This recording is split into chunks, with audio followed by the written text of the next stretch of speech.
Now, so what role does a spiritual school have? The role of a spiritual school as a school of initiation with its different aspects does not have the role of a religion. It does not have the role of saying, come to us and you will be saved. If you are a good Rosicrucian, at death, you will be met by the Lord and you'll be singing hallelujah for ages to come. And of course, if you add a little bit of money and we'll give you a bit of dispensation for all the ills and all the sins that you are committing, then you will be saved to eternity. That is not the way in which the Golden Rosy Cross operates from the point of view of the founders and its legacy, the Gnostic transfiguristic legacy.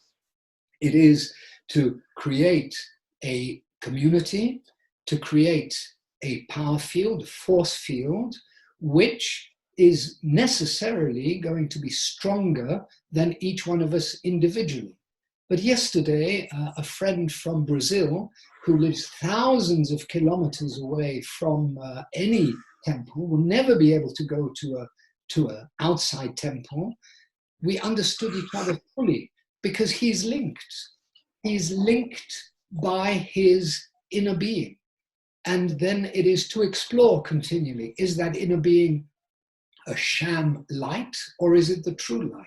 So when we have the privilege of being part of an active community and living in a city or living somewhere where a group of like-minded persons can come together as members, as pupils and so on, yes, we create a power field. And because we have temples, those temples are only used for their purpose, which is soul development.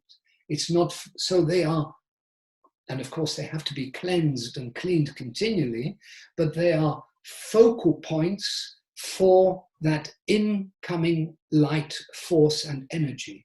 And so where we are weak, where we are like on crutches, the light force is saying, come and bathe yourself in the fountain of Siloé. And then the crutches will fall away. And then you will be able to speak the voice of that energy and of that force. So the school has its explanations. We spent quite a bit of time on that today about the explanation part.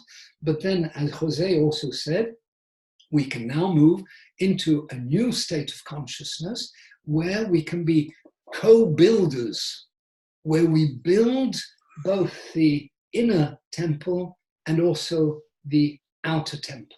But I was reading the book of Mirdad a few days ago, and it says in the first chapters there that if you cannot find if you cannot find the temple in your heart, you'll never find your heart in the temple. And I remember